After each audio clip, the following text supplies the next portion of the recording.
तर जय मित्रांनो, तर कालच्या लेक्चरमध्ये आपण मुघल सत्तेला सुरुवात केली होती. त्याच्यामध्ये आपण बाबर आणि हुमायूं हे अभ्यासलेले आहेत. आज आपल्याला जे मुघल सत्तेच्या सुरुवातीलाच मधोमध आलेले सुरी घराणे हे आज बघायचे आहे. तदनंतर अकबर. तर सुरी घराण्याबद्दल सांगायचं झालं तर सुरी घराण्यामध्ये एकच असा पॉइंट आहे जो तुम्हाला सांगणे योग्य आहे की एकच शासक त्याच्यामध्ये प्रभावी शासक म्हणून ओळखला जातो, ते म्हणजे शेरशाह सुरी. तर बघा, सुरी घराणे, तर सुरी घराण्याला सुरुवात करूया.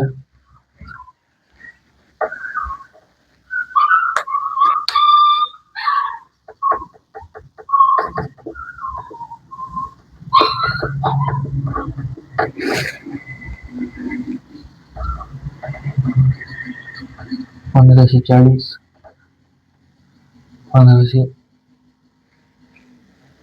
1555 हा सुरी घराण्याचा पूर्ण कार्यकाळ आहे.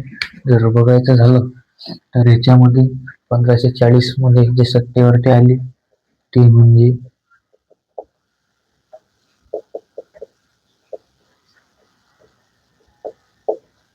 शेरशाह सुरी. 1540 ते 1545. शेरशाह सुरी बद्दल जर बोलायचं झालं तर सुरी वंशाचे संस्थापक शेरशाह हे यांच्या जी मुलतान, सिंध आणि जे मारवाड विजय होता, तदनंतर यांना देण्यात आलेली पदवी म्हणजे शेरशाह सुरी. तर बघा,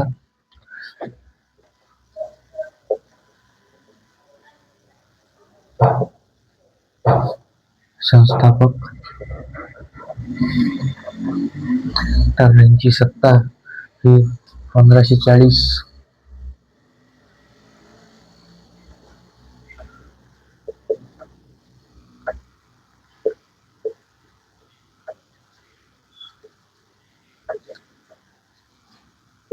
कन्नौजच्या युद्धानंतर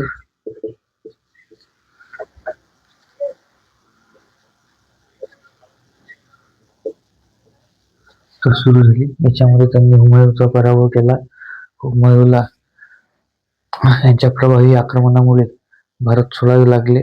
तो काही काळ जे आहे तो भारतामध्येच राजपुतांकडे आश्रयास होता. तदनंतर इराणमध्ये जाऊन त्याने जवळपास जे 15 वर्ष आहेत हे तिथे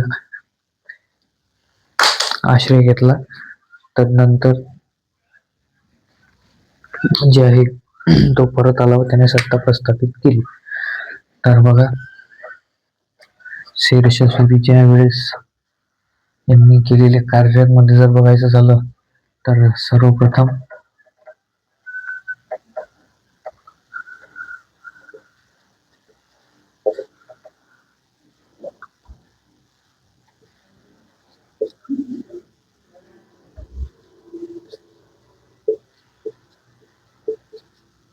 वाहतूक मार्गांचा विस्तार.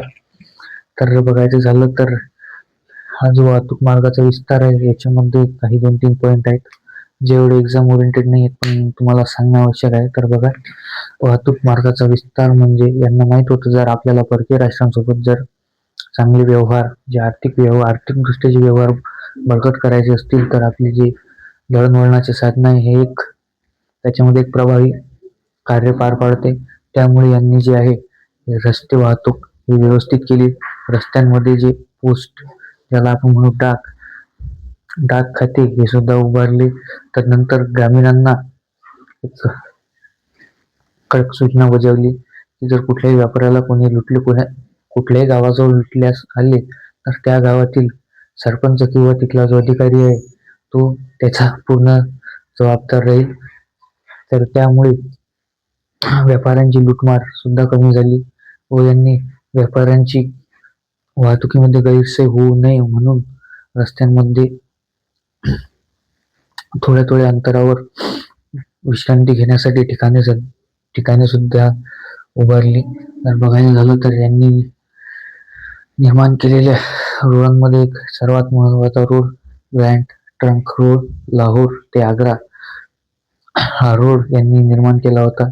तर हा रोड जर बघायचा झाला तर भारताचा त्यावेळेस आर्थिकदृष्ट्या बळकट करण्यासाठी होता. कारण की जे खालच्या भागातून जे मसाले आहेत ते मसाले वरती लाहोरपर्यंत पोहोचवणे व तिकडून इराण, इराक, पाकिस्तान, अफगाणिस्तान असे या मार्गे दुसऱ्या देशात पाठवणे हे एकदम सोयीस्कर होऊ लागले. त्यामुळे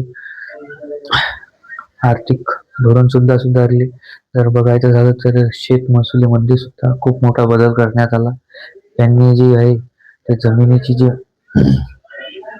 म्हणजे विकण्याची क्षमता आहे त्याच्यावरती कर वसुलण्यास सुरुवात केली, जेणेकरून शेतकऱ्यांवरती त्या कराचा जास्त प्रभाव पडू नये. तर ओव्हरऑल जर बघायचं झालं तर शेरशाह सुरी हे एक उत्तम कौशल्य असलेले, राज्य कौशल्य असलेले एक उत्तम शासक इतिहासात ग्राह्य धरले जातात. जर त्यानंतर यांच्यानंतर जे आलेले 3 शासक आहेत त्यांच्याबद्दल जर त्यांनी जे आहेत ते कमकुवत शासक म्हणून इतिहासात ग्राह्य धरले जातात. कारण की त्यांच्या कार्यकाळामध्ये कुठलेही काम असे सोयीस्कररित्या झालेले नाही आहे. तर बघा, तदनंतर हे झाले सुरी घराणे. याच्यामध्ये तुम्हाला शेरशाह सुरीचा कार्यकाळ, संस्थापक या युद्धावरून यालाच आपण खानवाची युद्ध सुद्धा म्हणतो. सुरी घराण्याचा कार्यकाळ एवढं लक्षात असणे हे आवश्यक आहे. तदनंतर जे आहे ते आपल्याला जे आहे मुघल काळामध्येच अकबर जो 3 नंबरचा शासक आहे. जर बघायचं झालं तर सर्वप्रथम बाबर, दुसरा हुमायूं, तिसरा अकबर. तर अकबर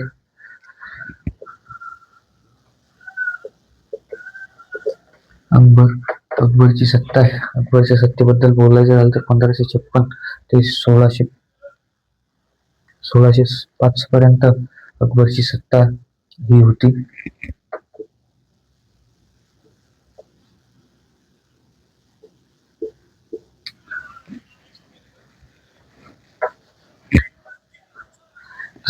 अकबर बद्दल आणखी काही 1-2 गोष्टी सांगायच्या झाल्या तर हा इतिहासकारांच्या मध्ये एक उत्तम शासक होता. मुघल काळात जर बघायचं झालं तर अकबर हा सर्वात प्रभावी शासक म्हणून सुद्धा ओळखला जातो. कारण जे आहेत याचे जे राज्य आहे ते जवळपास 49 वर्षाने राज्य केलेले आहे. तर सर्वप्रथम हे तुम्ही लक्षात ठेवा की कुठल्याही शासकाचा जो शासन करण्याचा कालावधी आहे हा एक गोष्ट डिफाईन करून जातो की तो शासक त्या शासकाची कार्यपद्धती मध्ये सुद्धा बदल पडतो. जेवढी जास्त सत्ता असेल तेवढ्या त्याच्या कार्यपद्धतीमध्ये फरक पडत जातो. जर बघायचं झालं तर बाबर व हुमायूं यांनी जे आहे काही खूप वेळ राज्य केले नाही व ते राज्य व्यवस्था स्थिर करण्यास अपयशी ठरली. पण अकबर हा राज्य व्यवस्था स्थिर करण्यास व जे आसपासचे छोटे मोठे राजे आहेत त्यांना अधिपत्य स्वीकारायला लावणारा असा होता. कारण की जेव्हा पानिपतची दुसरी लढाई जी अकबरच्या काळामध्ये झालेली आहे, पानिपतची दुसरी लढाई झाल्यानंतर महाराणा प्रताप सोडून कोणीही अकबर सोबत युद्ध करायला तयार नव्हते.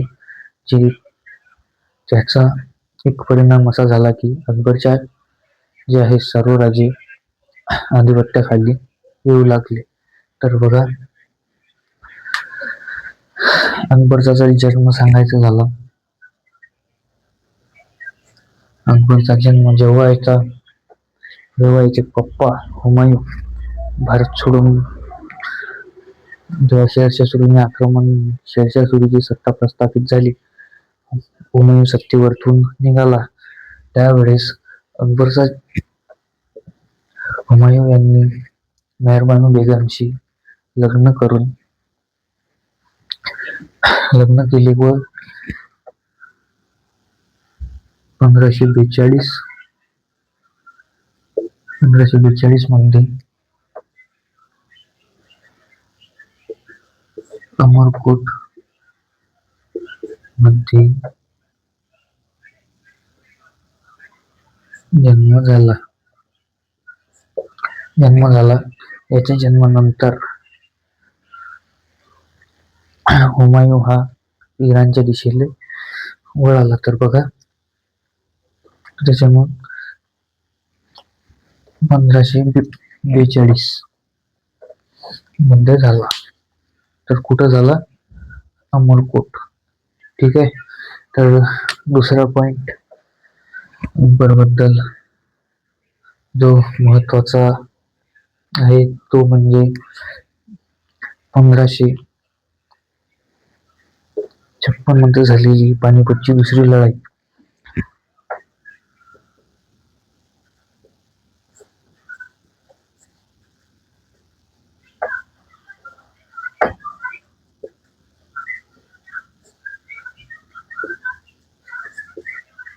पानिपतची दुसरी लढाई इसवी सन 1556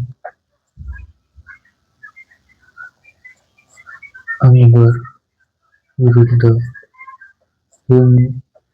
अकबरचा विजय व अकबरची सत्ता भारतातील बळकट झाली.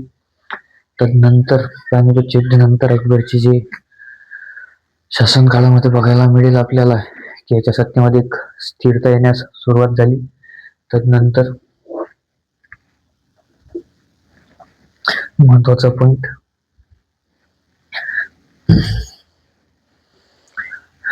याच्या दरबारामध्ये जे आहे ते नवरत्न, ज्याच्यामध्ये आपण अकबर बिरबल टीव्हीवरती नाटक बघितले, त्याच्यामधील बिरबल,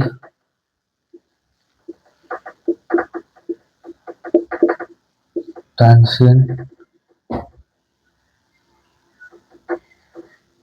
अबू फजल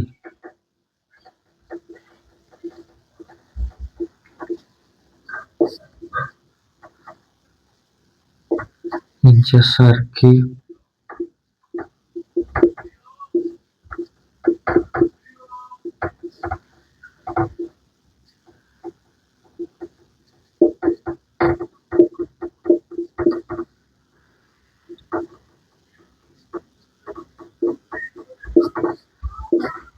नवरत्नामध्ये अजून काही होते, सर्वांची नाव यात ठेवण्याची काही गरज नाहीये.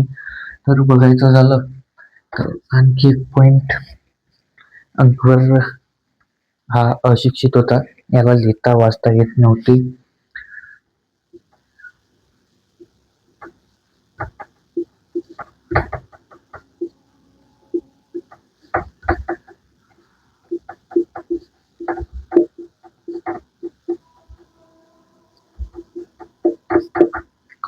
तर अकबरला लिहिता वाचता येत नसण्याचे मुख्य कारण म्हणजे जेव्हा हुमायूँचा मृत्यू झाला त्यावेळेस अकबर हा जवळपास 13 ते 14 वर्षाचा होता. 14 वर्षाच्या वयात याच्याकडे सत्ता आली. तर याचं जे मेन शिक्षणाचा जो वय किंवा कार्यकाळ असतो तो याचा राज्यकारण सांभाळण्यात गेला, त्यामुळे याच्या शिक्षणावरती प्रभाव पडला.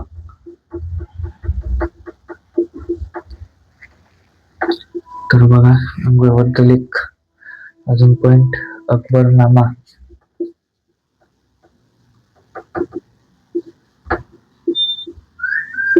अकबरनामा यालाच आपण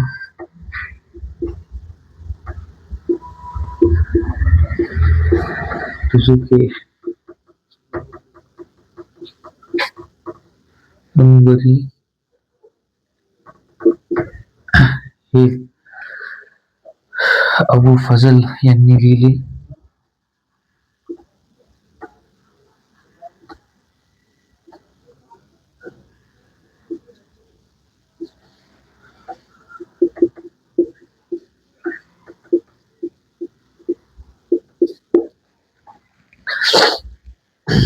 अबू फजल यांनी लिहिली कारण की अकबरला लिहिता वाचता येत नव्हते.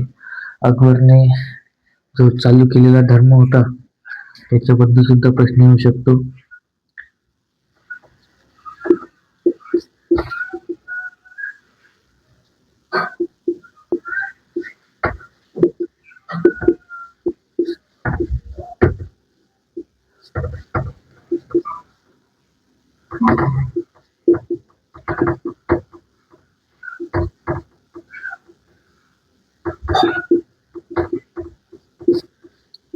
दीन ए इलाही. तर बघा, अकबरच्या काळामध्ये जी राजधानी आहे ही पहिले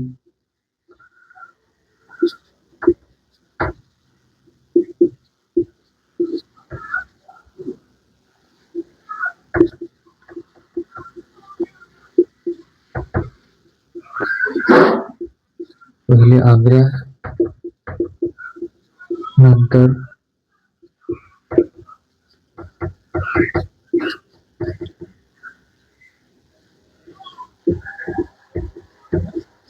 सिकरी,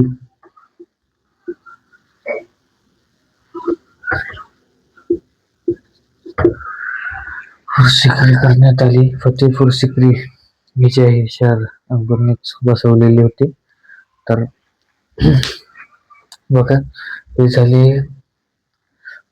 अकबर बद्दल महत्वाचे पॉइंट. तर याच्यामध्ये जर बघायचं झालं तर अकबरच्या कार्यकाळामध्ये अकबरने केलेल्या खूप साऱ्या लढाया आहेत. त्या लढायांबद्दल परीक्षेमध्ये जास्त विचारलं जात नाही. तुम्ही जर बघायचं झालं तर तुम्ही याच्यामध्ये अकबरचा कार्यकाळ, जन्म, पानिपतची दुसरी लढाई, अकबर विजय, हुमायूँचा पराभव, अकबरनामा किंवा तुझुके अकबरी अबुल फजल यांनी लिहिले आणि याने स्थापना केलेला धर्म दीन इलाही आणि जी राजधानी आहे पहिली आग्रा आणि नंतर फतेपूर सिक्री. एवढे पॉइंट लक्षात ठेवावे.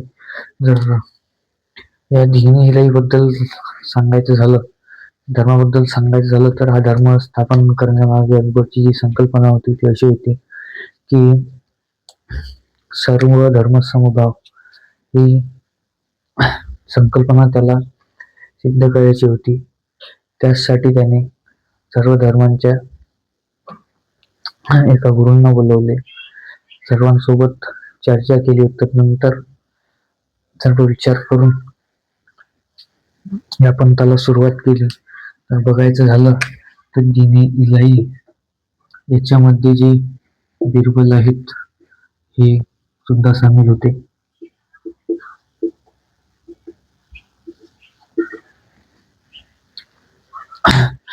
अकबरबद्दल आणखी काही सांगायचं झालं तर याने काही हिंदू जे आपले उत्सव आहेत त्यांना एका प्रकारचे प्रोटेक्शन दिले होते. हा स्वतः सुद्धा होळी साजरी करायचा. तर बघायचं झालं तर याचे आणि राजपूतांचे जे वैवाहिक संबंध होते हे खूप प्रकारे चांगले होते.